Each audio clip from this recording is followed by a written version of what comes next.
Good evening. It's December 20th, 2023. Our show appears to be experiencing missing time, and unfortunately, Luis Cayetano is not currently present. It should be noted, however, that Luis is merely unavailable this week because he is busy, and the missing time is just due to us delaying the show. No alien abductions were involved, or were they? No, they were not. Did an enormous UFO covered in lights fly over the Yukon like a great flying Christmas tree? Enormous biomasses congregate in the air to escape the New Year's fireworks.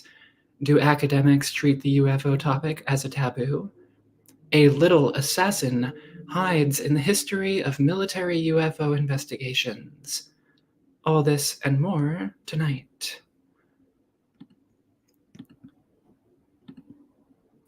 I'm Rachel Nelson. I'm Jeff Knox, and Louise, I do believe, was actually abducted. He'll show up in 5 days on the side of the road with a payphone calling saying he's back. And, it'll be the biggest abduction case for the next, 40 years or so. It's going to be the new Travis Walton. You just wait and see. All right, Luis, if you're listening, be sure to draw an X on the road when you get there. Yes. Welcome to the UFO Detox Hour. And now for the rebrief. How are birds affected by fireworks? A new open access paper with lead author Bart Hoekstra was published on December 7th by Frontiers in Ecology and the Environment. The paper investigates this question in the Netherlands using radar. Hoekstra is a PhD candidate in movement ecology at the Institute for Biodiversity and Ecosystem Dynamics, a University of Amsterdam research institute. Previously, researchers found that birds flee en masse during the annual New Year's celebration, which involves the lighting of fireworks throughout the Netherlands. The team used data from 2 radar installations for tracking weather. They used data from a year when there wasn't a lot of rain, January 1st, 2018, and compared against control data gathered from dates around New Year's Eve when fireworks weren't being set off. They also looked at local counts of wintering birds in order to determine what types of birds were most likely present during the firework event. They estimated that some 384,000 birds were in flight in their study area, covering 2 circles 66 kilometers wide during the 5-minute window under study. They estimate that there were about 1,000 times as many birds flying during this period than in periods with no fireworks. The authors believe that birds may be affected because they are driven to new foraging grounds and will spend more time foraging than normal. Fireworks also can affect sleep patterns in birds, which can cause further problems. Another concern that the authors raise is that fireworks can sometimes result in, quote, mass mortality events, when a large group of birds dies at once. As fireworks have large-scale impacts on birds across the study area, including birds in protected habitats, the authors recommend limiting the areas where fireworks can be used and restricting fireworks to only urban areas. There's a new paper on the New Fork UFO data in Nature. The new paper's lead author is Richard Medina, Associate Professor of Geography at the University of Utah. It also has co-authors S. Brewer and Sean Kirkpatrick, who is the director of the All-Domain Anomaly Resolution Office, or AARO, tasked with investigating reports of unidentified anomalous phenomena, and he is retiring from this position at the end of the year. The study examines 98,000 UAP sighting reports from the National UFO Reporting Center, or NUFORC, database. They select recent sightings only between the years of 2001 to 2020. They attempt to see what types of relations may be found between these sightings and sighting variables such as how easy it is to view the sky in a given location, and also how likely it is to see objects in the sky such as private or military aircraft. Quote, here we ask three foundational research questions. One, what is the viability of public offered data on UAP sighting reports? Two, are there credible spatial patterns to these reports? And three, if so, can these patterns be explained by physical and or built environmental factors? Unquote. They found that many more sightings were made in the western US, adjusted for population, though there were also smaller regions with higher numbers of sightings in smaller localized regions of the eastern states, and a region of the Northeast also has a much higher number of sightings. The authors suspect that the high concentration of sightings in the West may have to do with Western geography, greater amount of outdoor activity, and also a greater concentration of sites important to UFO culture. The authors found that factors such as canopy cover, light pollution, and proximity to private or public aircraft installations all seem to increase the likelihood of UFO reports. Quote, all results except for cloud cover support the general hypothesis that people will see things when they have the opportunity to. Cloud cover has a non-credible relationship with sighting reports with no support of either a negative or positive relationship. Unquote. The authors note that while the new fork data is not very reliable and requires a high level of processing in order to be scientifically useful, if the data was completely invalid, then it would be completely geographically homogeneous. Instead, there are clear geographical patterns in the data.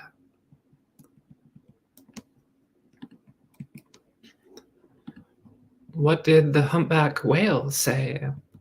A study published on November 29th in the journal Peer J with lead author Brenda McCowan and researchers from the Institute for the Search for Extraterrestrial Intelligence reports on interactions between humans and a humpback whale. Brenda McCowan is a behaviorist at UC Davis, holding a PhD in biological anthropology. In August of 2021, the investigators recorded a distinctive whoop call, and which they then used for playback on a research vessel named the Glacier Seal the following day, and at a nearby location, near Five Fingers, Frederick Sound in Alaska. The researchers played back the recordings of the call in order to try to interact with an individual humpback whale named Twain. They played the recording 3 times, at which point Twain began to engage with them by approaching while responding with whoop calls. Twain also breached on multiple occasions to blow out air from their blowhole. The researchers also noted that during this interaction, Twain had 3 wheezy or reverse blows, which are thought to indicate when a whale is excited or agitated. This was then followed by a disengagement when Twain moved away from the vessel and stopped responding to calls. The researchers report that Twain was likely coordinating their calls with the recorded calls during the first phase of the playbacks. They described this coordination as anti-synchrony, so that the whale was acting, quote, as a coupled oscillator with our playback system, unquote. The authors suggest that their findings may lead to future studies into how whales take turns when vocalizing between each other. They also state that the study is likely to prove to be an important step in studying whale communication in the wild, as well as studying human-whale interaction in real time. For more on advancements in whale communication, please see Luis Cayetano's segment in episode 2. And now for This Week in UFO History with Jeff Knox. Hello. I just realized I was on the stream that entire time. I hope I didn't do anything too embarrassing when I didn't think anyone was looking. Anyways, thank you. And welcome to This Week in UFO History, where I will share cases or important events from the UFO historical record that happened over the last week. This week, we're briefly going to be discussing a few major events from the Project Sign era of UFO government investigations. We're going to be talking about the giant Yukon UFO that wasn't, what was a former top 10 UFO case. a terrifying flying saucer encounter in Ithaca, and a sighting of a Dalek saucer with Dalek occupants included. And it's just coincidental I'm wearing a Doctor Who t-shirt for this episode. I did not plan that at all. But let's get started. So revised sign report, also known as Assassin of the Estimate. On December 10th, 1948, the revised project sign report is issued, Air Intelligence Report number 100-203-79. Analysis of flying object incidents in the U.S., Air 203. Some copies are confusedly dated April 28, 1949. This is because with a lot of these reports, the report is actually written at an earlier date. It gets minorly distributed, but it doesn't get a major distribution to the rest of the, Department of Defense or whatever until later on. Anyways, this report is a culmination of science work since early August, augmented by O&I collaboration over the past 2 months. They determined UFOs are not extraterrestrial. That idea is hardly noticed. UFOs are probably real, but if so, there's a small chance they are Soviet and therefore dangerous. All in all, the word Soviet tends to dominate the commentary of the report. On September 25th, 1950, the Air Intelligence Office, apparently at the request of General Hoyt-Vandenberg, orders all copies of this December 10th, 1948 report destroyed. Fortunately, this was not the case, and we still have copies of this document to this day. This document is something that people earlier this summer were making a big deal about. They thought it was a brand new leaked document on the National Archives website that proved the government knew all about ET craft. In actuality, this document was released in 1985, I believe, to researcher Robert Todd, and it's pretty well known, actually, UFO researchers. MUFON dedicated its entire July 1985 issue to reprinting and discussing it. It's been called the Assassin of the Estimate because it replaced the mythical estimate of the situation that was favorable to an ET hypothesis. And actually, far from proving aliens, this document actually says they're more likely Soviet and dismisses the ET hypothesis.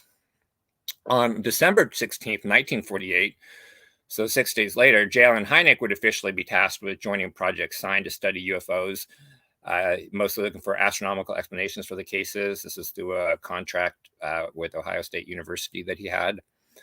That same day, Brigadier General Donald Putt, director of the U.S. Air Force Research and Development Department, orders that the code word sign be changed to grudge, since the Air Force bears a grudge against UFO reports, according to Ruppelt anyways. This name change would not be effective, however, until February, and morale at the project would plummet. So technically, Hynek joined the day that it was changed from sign to grudge, but because it didn't become official till February, he was still part of Project Sign.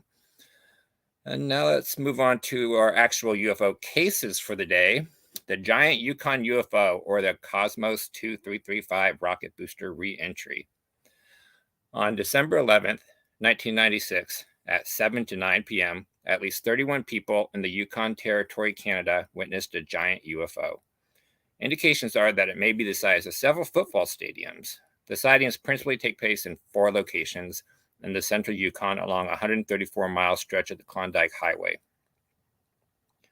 Fox Lake, Carmax, Pelly Crossing, and Mayo, with 6, 9, 8, and 8 witnesses, respectively. However, many of them were in the same cars or they were talking together at the same time. Anyways, in observations around 8:15 p.m., 2 witnesses driving northbound from White House to Carmax in 2 separate vehicles when they spot a huge UFO with multiple lights above the frozen Fox Lake. One of them gets out of his vehicle and the object moves towards them until it is directly overhead and then passes over a hill to the east and eventually disappears. Shortly afterwards, a witness is tending his trap line northeast of Pelly Crossing when he sees a long row of lights slowly moving over the hills. When he accidentally points his flashlight towards it, the object starts speeding towards him. When he cups his hand over the light, the object stops. It is now hovering about 900 feet in front of him. The object is silent. A beam of light coming from its base sweeps the ground once, and there are other light beams coming from the front and the back. After the witness runs across a small clearing, he turns around and the object is gone. Around the same time, two witnesses are traveling northbound just south of Pelly Crossing when they see a huge row of lights slowly moving from left to right. They estimate the row of lights is as wide as the Big Dipper. From this and 5 other observations, investigator Martin Jasic estimates that from triangulation calculations that the object size is between 1/2 mile and 1.1 miles in length. Now, for many years, this case was considered a top 10 case. It was number 8 in Paul Kimball's Best Evidence documentary featuring Stanton Friedman talking about it. And it was held up by researchers for many years to be one of the highest quality UFO cases in general. However, in 2012, Ted, and I'm probably mispronouncing this, Ted Moltzan and Haro Zimmer, who they're pretty well known as tracking satellite reentries, and they're astronomers. I don't want to denigrate them as just satellite trackers like other people have. They determined what people saw could be the booster from the rocket that launched Cosmos 2335, a Russian naval reconnaissance satellite, less than 24 hours earlier. This booster from the Cyclone 2 that launched Cosmos 2335 might have re-entered over Alaska and northern Canada. Using special software and the last 2 line set items for the rocket body, they computed a potential track of the booster. It was a very good match for the path across the sky many of the witnesses reported. It started in the northwest for all the observation points and moved towards the northeast. The reentry of the rocket body explains how all the witnesses saw something so similar from locations over such a widespread area. Most reported the objects as starting from the west or northwest position and moving in an easterly trajectory. The few who reported more bizarre motions, such as hovering, longer durations, etc., could very likely be inaccurate due to misperceptions during the event or altered memories created in the aftermath. Most of these reports were not collected until sometime after the event, sometimes up to a couple years later. And many of the reports, as I said, they would go on to actually talk to each other about them extensively that night before they ever reported them to a UFO investigator, which gives time for the stories to kind of like merge together.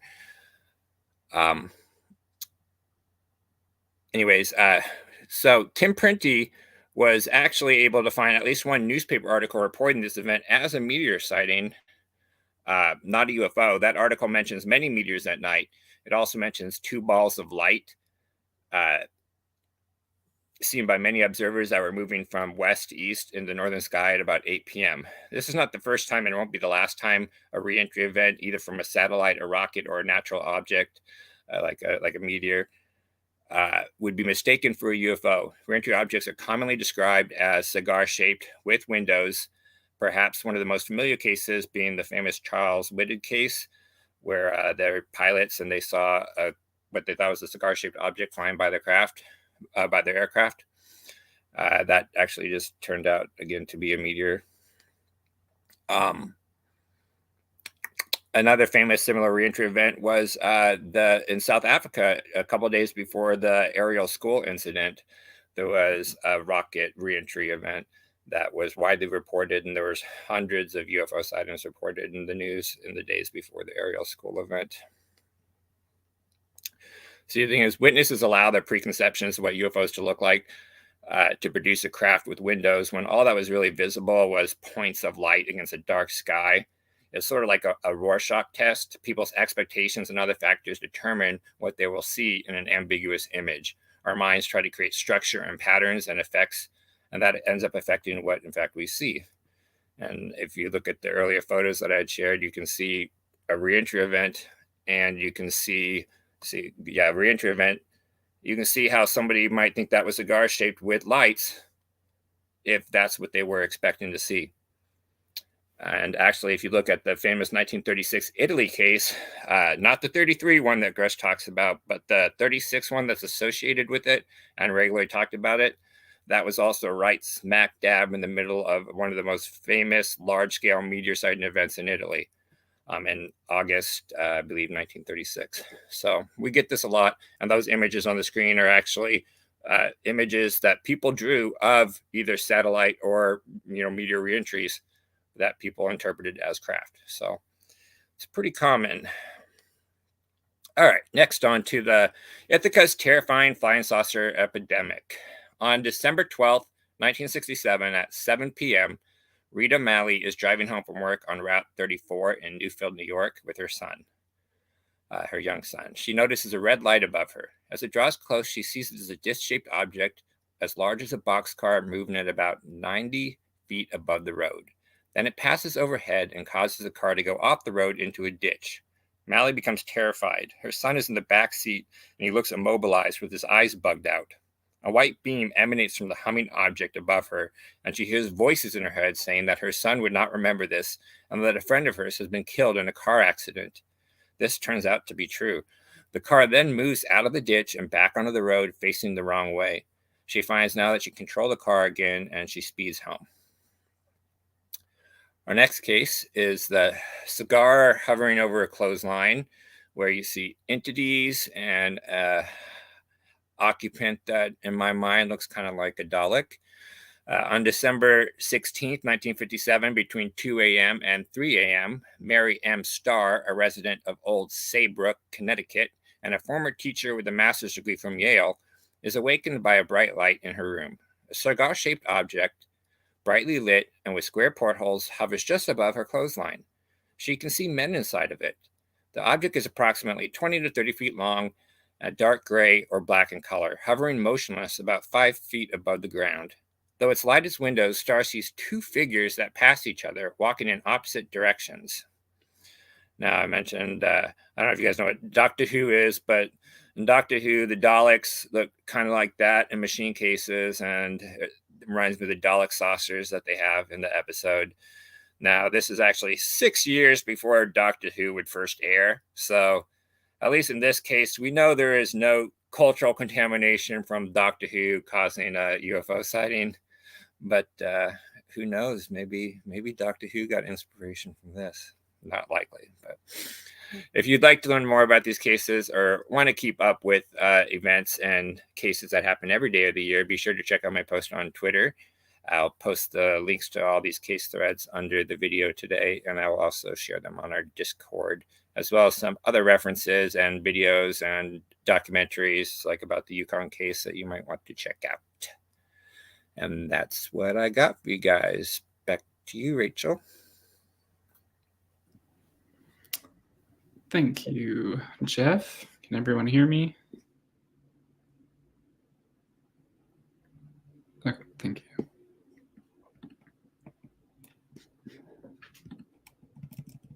Is there a UFO taboo in international relations theory? Is there a UFO taboo?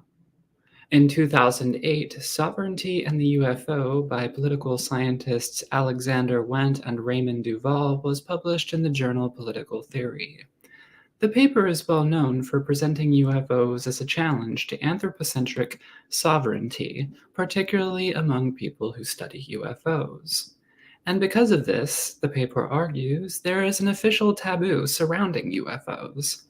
The paper has been downloaded tens of thousands of times. Wendt and Duval even have a related chapter in the book UFOs, Generals, Pilots, and Government Officials Go on the Record, the popular 2010 book by Leslie Kean, calling for government disclosure, 7 years before the notorious New York Times article that she co-wrote with Ralph Blumenthal and Helene Cooper that made claims about secret UAP program in the Pentagon. After 15 years, sovereignty in the UFO is now reanalyzed in a paper published last Wednesday in Alternatives Global Local Political, authored by Michael Murphy. Murphy tries to determine if there is evidence of an actual UFO taboo by examining the way in which other scholars have cited and responded to sovereignty in the UFO. Murphy is a Banting postdoctoral fellow in the Department of Political Science at Queen's University, Canada. Before looking at Murphy's study of the paper, let's take a look at sovereignty and the UFO itself. Wendt and Duval argue in essence that there is a preponderance of indirect evidence for UFOs existing and representing ET intelligences, including evidence in the form of physical traces. But governments and institutions seem to deny that UFOs are important for study because they don't deny because they deny that any UFOs could be extraterrestrial. This creates a puzzle for the authors. Why would governments and scientists deny that UFOs could be ET, even though there is evidence that some UFOs could be ET? Quote, since science does not actually justify rejecting the ETH, why would unbelief be so hegemonic? Unquote. Their answer is that ETs present a challenge to anthropocentric sovereignty. Anthropocentrism is basically the belief that humans are at the center of the world. So the authors argue that the people and systems that govern a society today must be centered around humans in order for a human government or rule to be able to sustain itself without challenge in our current historical context. ETs present fundamental challenges to anthropocentric sovereignty, the authors argue. So the reason they give that there is official denial that UFOs could be evidence of ET is basically that states must come to a decision regarding UFOs because of the physical and metaphysical challenges that ET may force anthropocentric governments to deal with. But no clear decision can be made. The UFO topic is forced into a position of undecidability, a concept drawn from the work of philosopher Jacques Derrida. Quote, authoritative insistence on knowing the UFO only through ignorance is necessitated by the threat that it poses to the anthropocentric metaphysics of modern rule. Unquote.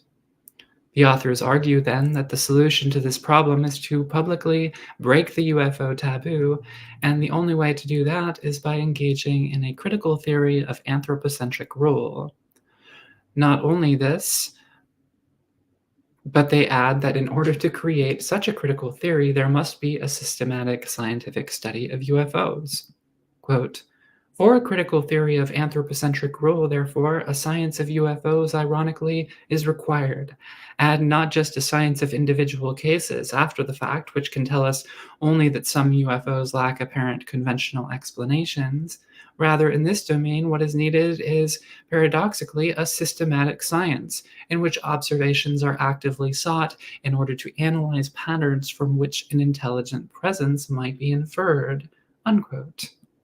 In essence, they argue that in order to get over the problem that UFOs pose to anthropocentric sovereignty, there must be a field of ufology, and this new ufology would be a resistance to sovereignty. So it would be really difficult to do, as the scientists involved would find themselves constantly at odds with states and institutions. Nonetheless, despite being difficult, it is essential, the authors argue. In Michael Murphy's paper published last week, he tries to see if there's actual evidence of a UFO taboo in our institutions. By looking at how sovereignty and the UFO is cited and talked about in other papers in the 15 years since it was published. Murphy uses a new method to try to get to a more refined picture of how the paper was received, understood, and talked about. He calls this interpretive scientometrics, which involves qualitative scientometric analysis. This means that he is studying Wentz and Duvall's paper not just from the perspective of clear and discrete data, but he is using a variety of approaches to focus on qualitative study. Qualitative study, as opposed to quantitative data, is basically the study of non-discrete data. It focuses on quality as opposed to numbers. For example, here, the qualitative study of sovereignty in the UFO is in how it is used textually and meaningfully, or even not so meaningfully, in other papers that cite it, as well as the qualitative interpretation of how the paper is positioned in academic scholarship. He looks not only at the statistical analysis of how the paper was cited, but also how papers citing the paper were cited, the context and ranking of these citations, and also how these citations used and reflected the original paper.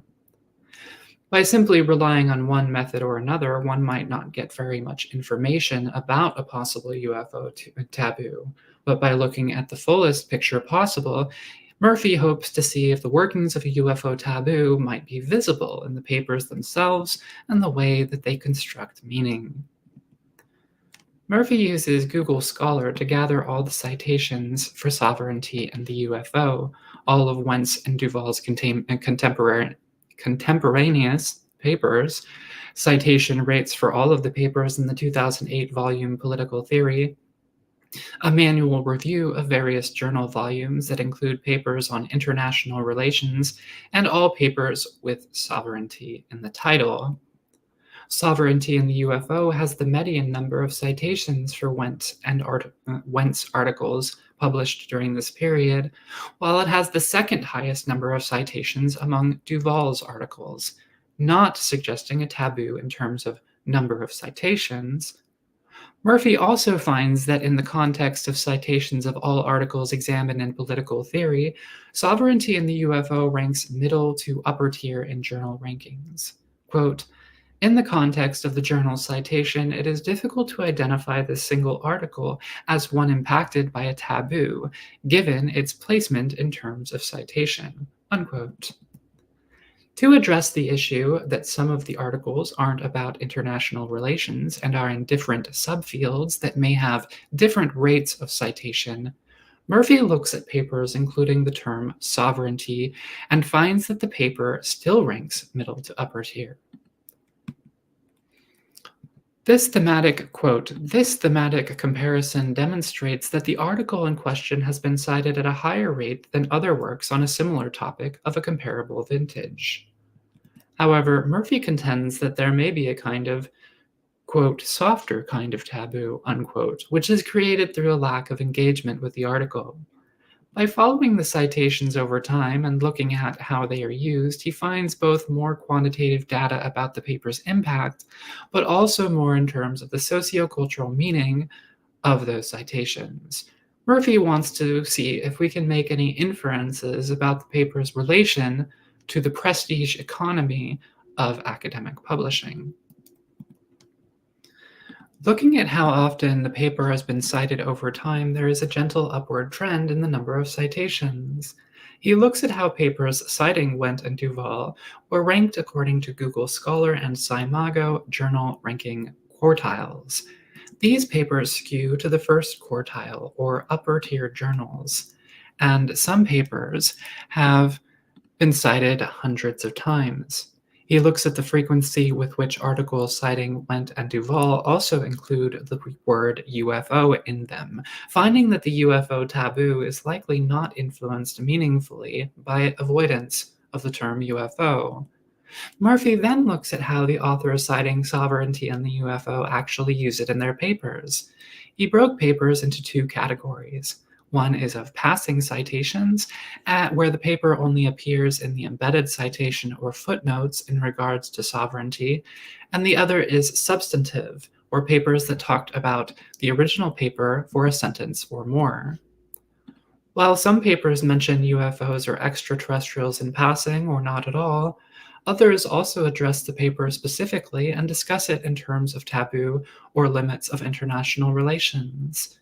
He also finds papers where the core argument of UFOs as posing a challenge to anthropocentric sovereignty is brought into the discussion. And in other instances, papers were centered around discussions of UFOs, such as Greg Agigian's paper, Making UFOs Make Sense, Ufology, Science, and the History of Their Mutual Mistrust. Quote, for non-ufological references to sovereignty in the UFOs, perhaps the most remarkable observation is not that the article is often treated, perhaps the most remarkable observation is that the article is often treated as unremarkable, unquote.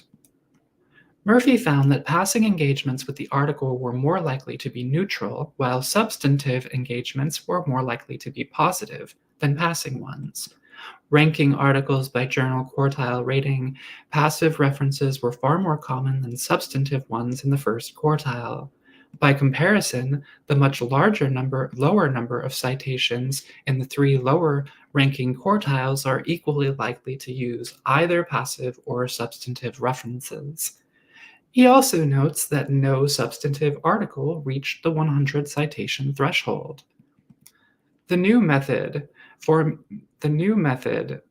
Murphy formulates, interpretive scientometrics, he suggests allows for a better understanding of the status of the UFO taboo.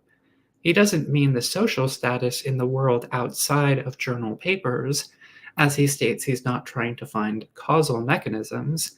Instead, he tries to understand the types of meaning that the citations of sovereignty and the UFO produce. He adds, quote, "There is a narrow taboo on the discussion of UFOs," unquote. No, excuse me. There is a narrow taboo on the discussion of UFOs, but there is no UFO taboo, unquote. It was much more likely for scholars to mention the paper in passing instead of talk about a UFO taboo explicitly, and this is especially true in journals that had a higher ranking. In more prestigious contexts, authors didn't talk about UFOs or a UFO taboo, but they would sometimes mention in passing the concepts from Wentz and Duvall's paper.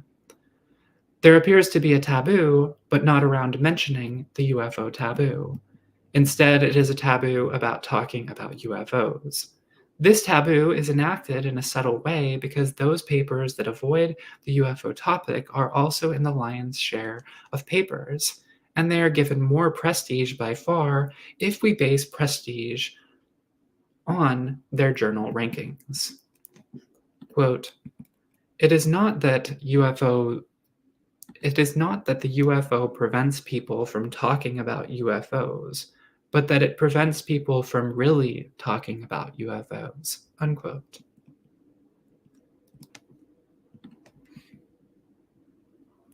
Murphy's methods and analysis rely heavily on citation data and statistical analysis.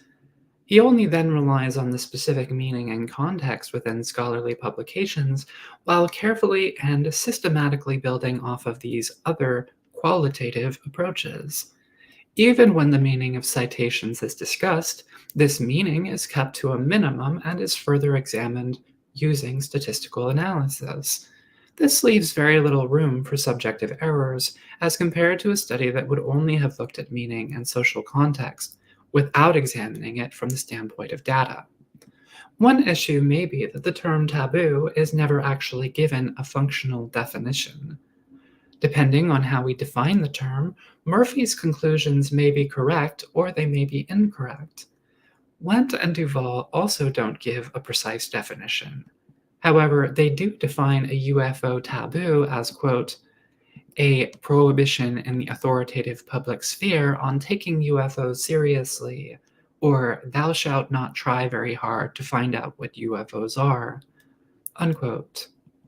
Yet this definition is actually problematic.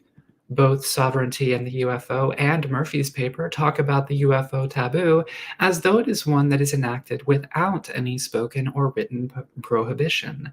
And Murphy concludes that the taboo present in the text is only an unspoken and soft one. So by Wentz and Duvall's definition, it can be reasonably inferred there actually is no UFO taboo present. However, if we simply define taboo as something that people avoid because of structural and unspoken social forces, then Murphy's conclusions can be maintained, at least in my own opinion, as a layperson and not as an academic philosopher or political scientist.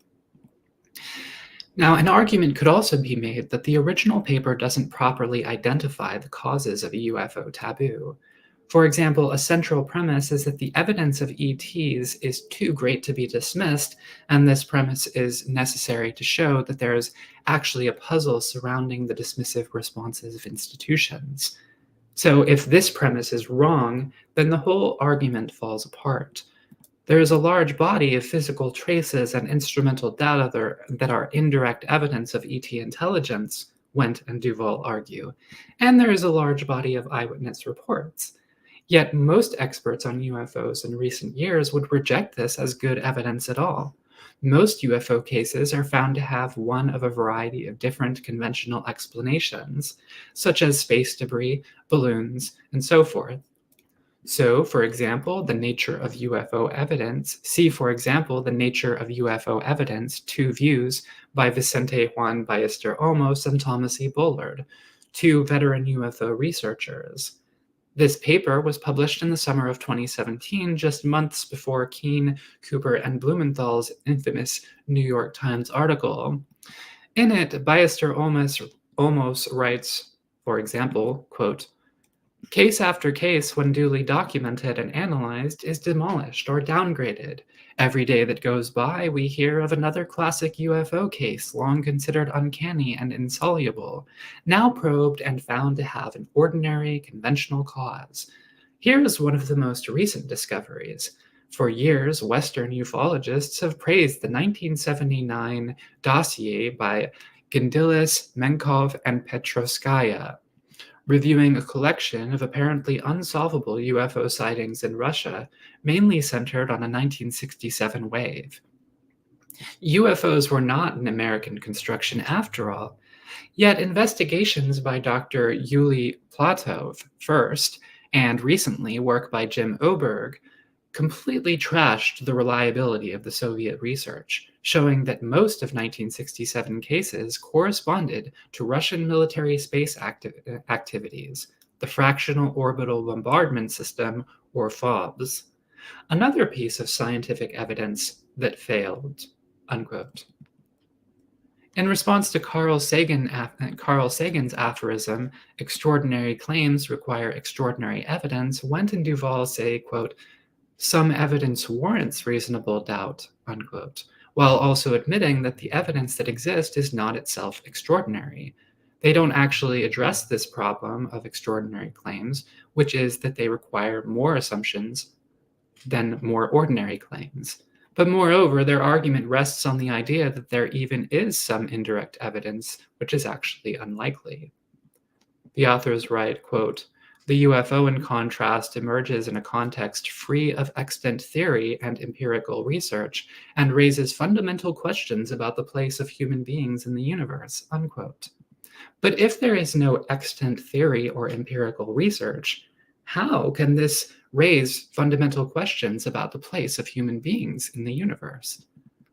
They also attempt to shift the burden of proof from those who support the ET hypothesis on to skeptics.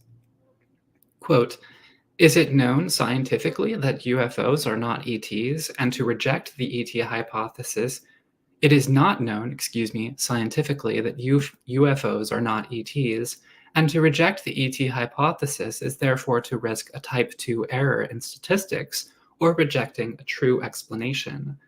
Of course, this does not mean that UFOs are ETs either, inviting a type 1 error, but it shifts the burden of proof onto skeptics to show that a type 2 error has not been made," unquote. This is untrue.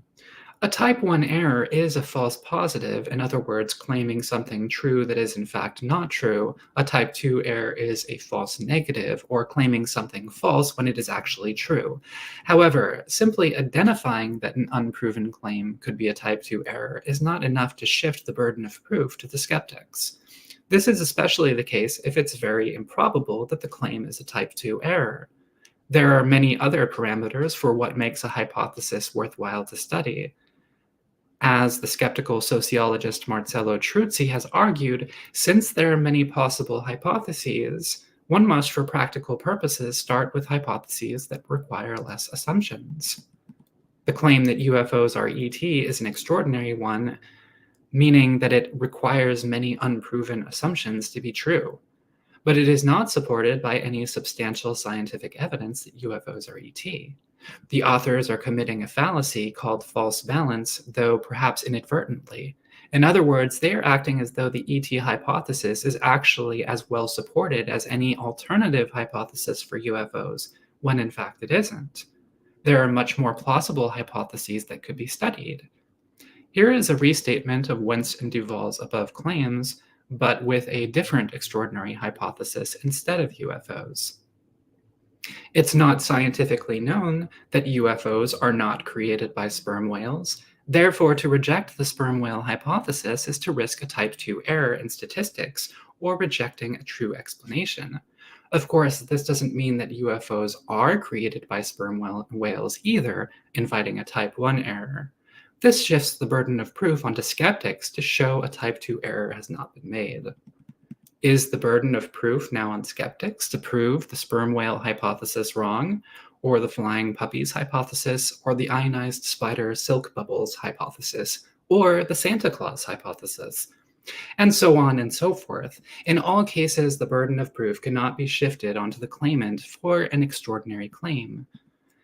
As my lay argument goes, then, since the ET hypothesis is not actually a reasonable one to investigate, it makes little sense that academics or even military investigators should spend much time investigating it. To my mind, there is in fact no puzzle at all behind the proposed institutional UFO taboo.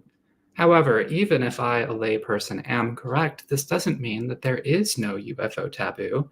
There could be a UFO taboo for other reasons aside from anthropocentric notions of sovereignty. Murphy's work rests on his body of evidence and on his own methods of analysis, so his paper also has the advantage that its conclusions don't rely on the arguments of Wendt and Duvall.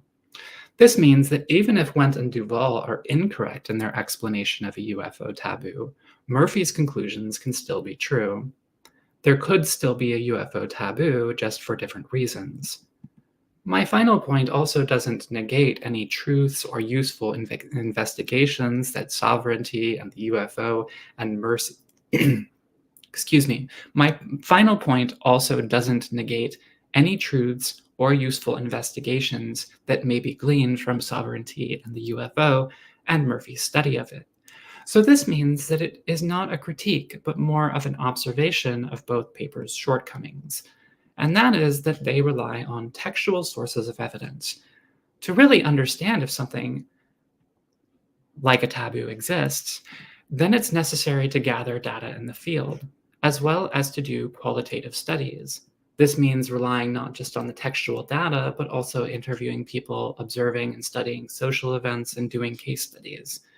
The term taboo, while itself is problematic, is also a concept or set of related concepts largely investigated in the scientific field of cultural anthropology, such as in studies of group spiritual practices, for example.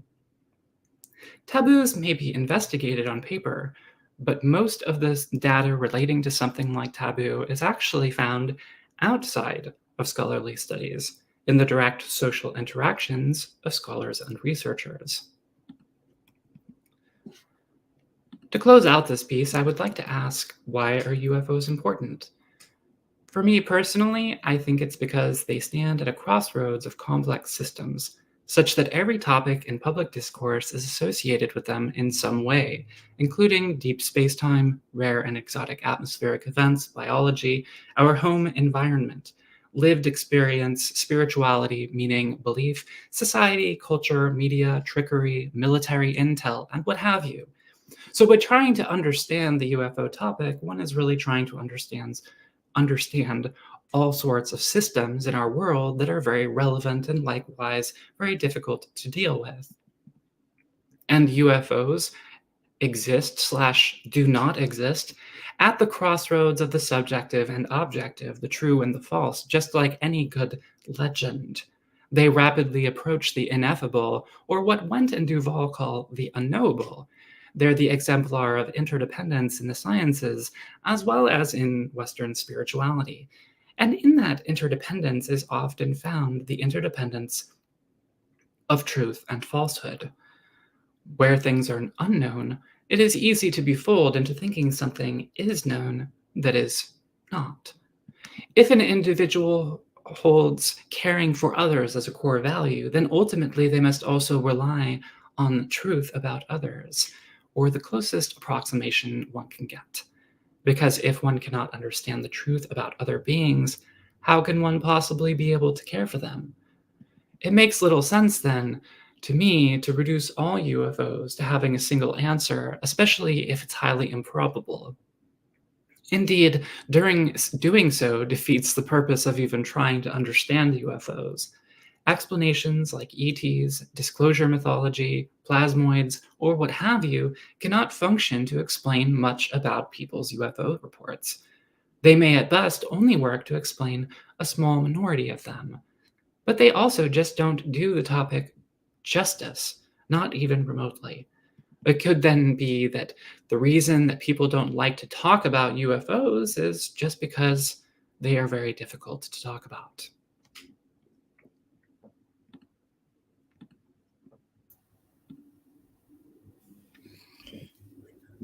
In the immortal words of Sagan, I don't want to believe, I want to know. I've got this hanging on my wall, usually in the corner back there. Cool. You know, I've been doing the UFO thing for 10 years, more than 10 years now, basically full time. And so I talk to like a lot of people about UFOs just in the general community. And I would say that really, like, at least as far as like the like general like population, there's a lot less of a stigma than people think, because when people ask me like what do I do for a living, like what do I do for a career, I've told them for over 10 years now I'm a UFO researcher. I work on them full time. Like, not once, not a single time has anyone ever laughed at that, found it funny, laughed at the idea of UFOs. Like, never. So I've never actually encountered anyone stigmatizing like my UFO interest. And I talk to people at the grocery store, the gas station, like waiters at restaurants. Like, I talk to everyone about UFOs. And many times they see me in my nerdy UFO related clothes everywhere I go. And like, oh, I like your shirt. Like, that's cool. I'm like, yeah, that's kind of what I do. Like, oh, really? And I have great conversations. But yeah, there still is somewhat of a taboo, though, particularly for academics and like the more scientific side of things. Definitely. Yeah, I think I think my experience is very similar. I wouldn't be into UFOs if it wasn't taboo, because I'm a freak. I only deal with taboo topics. Like, that's all I'm down for. So, if it was a normie thing, nah. Anyway. Yeah. No, yeah, I my experience is similar. I think when I talk to people about UFOs, it doesn't generally make them uncomfortable or anything like that. I can think of one person that was made uncomfortable by me talking about UFOs, but not most people. So I think there is probably like not necessarily a taboo, but I think some people maybe get uncomfortable around the topic for some reason, but that's like in the minority. Like, most times if you tell people that you're interested in UFOs or ask them if they've seen UFOs and stuff like that, you're going to get some sort of positive response on the street, Yeah. In my experience. Like, in my experience at where's what happens is like sometimes they'll ask me like do you actually like do you believe in all that stuff? Like, they assume when they hear like I'm a UFO researcher, they associate me with like the stigma inducing side, because make no mistake, the stigma is widely deserved and it's brought on by people in the UFO community. It's not the government, like with secret covert plans to cause stigma and ridicule. Like, no, the stigma is rightfully earned by a lot of people in the community.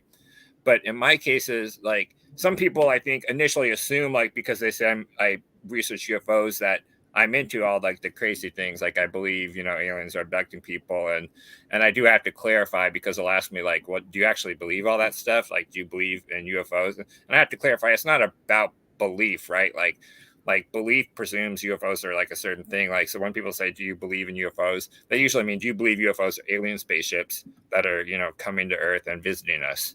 And I have to explain, no, like, that's not really how I approach it.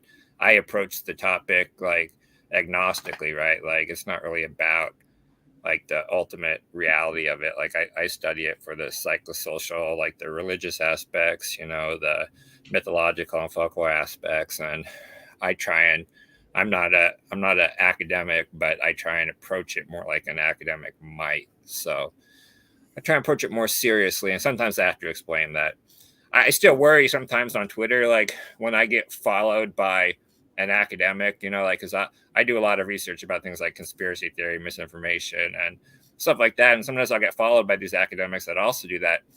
I worry they look at my profile and they think I'm just one of these crazy UFO kooks that like, believes all the stuff that's like out there.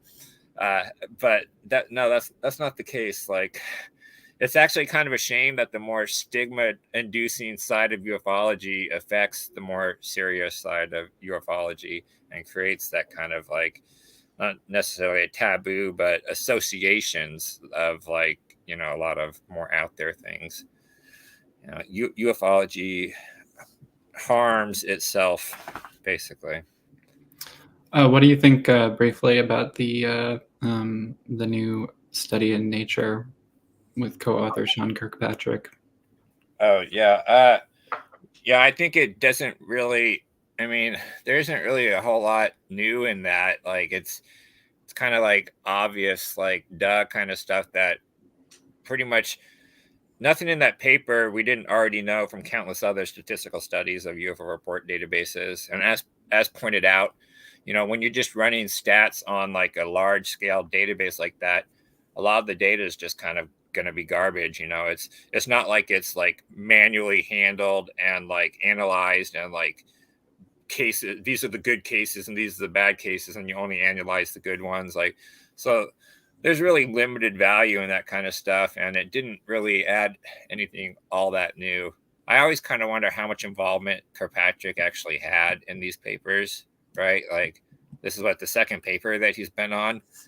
And yeah, good question. There was two co-authors, and was he like at the very beginning of the listing, or was he like, I don't remember, but he was the last person listed. Medina was the first person listed, and I believe that S. Bauer is Scott Bauer, former intelligence official, but I'm not 100% on that. isn't he? Because I posted some charts from this on Twitter right when it dropped. I thought that was the guy that was the geology professor at University of Washington. No, University of Utah. No, that's Medina, actually. Oh, is it? Mm-hmm. The lead author. No. Former Air Director Sean Kirkpatrick, Richard Medina, and then Simon C. Brewer, which is Department of Geography at University of Utah. Okay. I got the wrong person. All right. Yeah, I was trying to confirm that, but a little while ago I couldn't find the right information. Yeah. But basically, like, it's stuff you would expect. Like, when you look at like their table one, like what the relationships they determined, between like mean canopy, like mean cloud cover, mean light pollution, and then like military area, and then by air traffic. Well, they more military, more reports. I mean, obviously, more air traffic, more reports. Yeah, obviously. Yeah, I think what they were trying to, or they also were saying that one of the main things was to see how useful the data could be. Like, they were kind of just taking New Fork data as a source of public data to see if they could actually use it in a meaningful way. Yeah. So, and I think that they, although their hypotheses were really modest, like it was an effective study from that standpoint. Anyway. Yeah, and at least it was published as opposed to previous studies, which weren't really probably published in Nature scientific report. I mean, it wasn't in Nature; it was in Scientific Reports, which is published by Nature. But right, yeah, that's right. Scientific Reports. Thank you. But I did find it interesting that their chart that is basically just the reported sightings over the years. From it's like 2000-ish to to 2020, 2001 to 2020, and how when you look at the chart, there was a major dip between COVID. It was kind of at one of its lowest levels since 2001. But the highest time periods was basically around 2012, through 2014-ish. which was a major UFO time period. This is when there was UFO TV shows on, several networks. We had UFO magazines on the newsstand. UFOs were really booming about 10 years ago.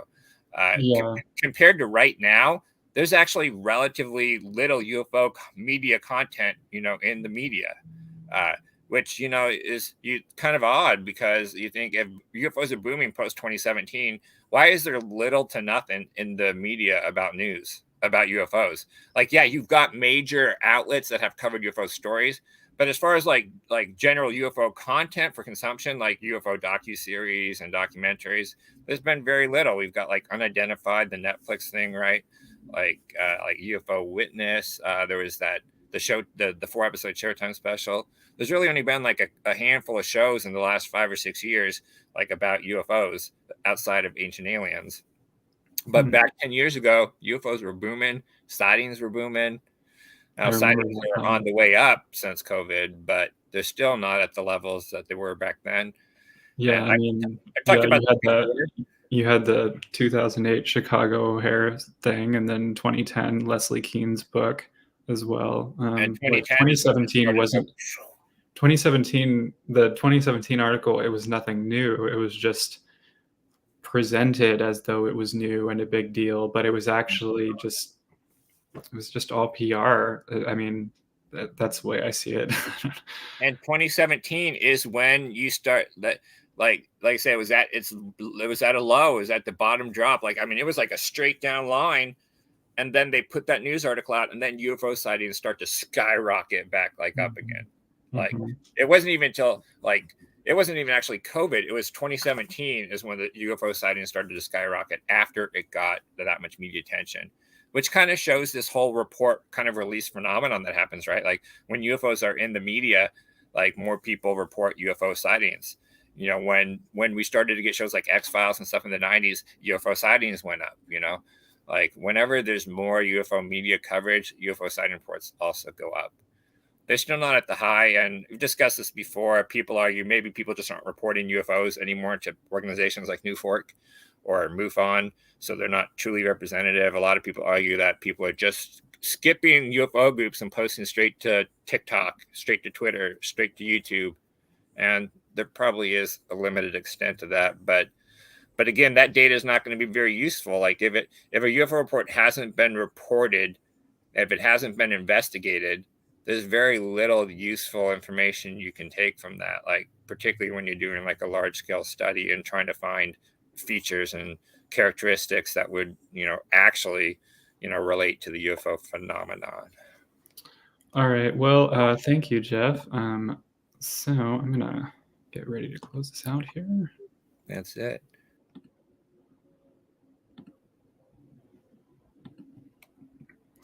And for a story to close out on tonight, Expanding Frontiers Research, or EFR, is having a year-end fundraiser on YouTube.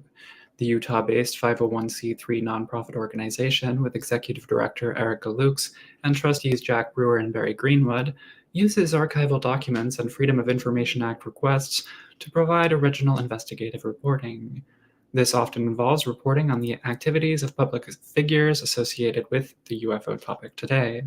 The fundraiser and celebration will be streamed live on YouTube on Friday, December 29th, and will feature highlights from the Expanding Frontiers podcast, summaries of the work that they've completed this year, and a look at how EFR conducts investigations.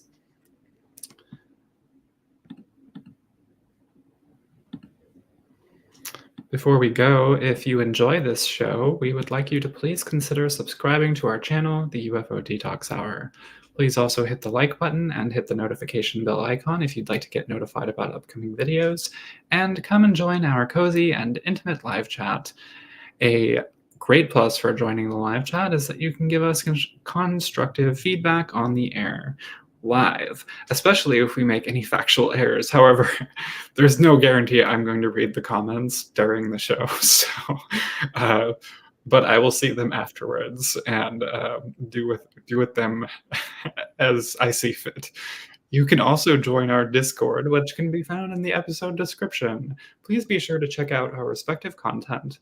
I can be found at the Earth YouTube channel. All of the videos there were made by me and not by the fictional character to lost my blue orb. Visit Luis Cayetano's website, ufologyiscorrupt.com, and you can find Jeff Knox's daily posts on history and the science of UFOs on Twitter or Facebook. Jeff Knox spends all of his time studying UFOs, and he doesn't make any money off of it. Please consider visiting his Patreon page, and becoming a patron. You know what's funny? I was accused this week of being a grifter for having a Patreon and hiding all my content behind secret Patreon walls. I have no Patreon supporters, not one. And I've never put content behind any form of walls. So anyway. Well, yeah, well, you're going to get patrons someday. I just know it. There's a lot of people that really like your work and respect you. So it's bound to happen. But please do consider becoming a patron of Jeff Knox, folks. Also, thank you, Duncan, Simon, and Wes for joining the chat. Yes, thank you. I'm not missing anyone. What's that, Jeff? I said thank you.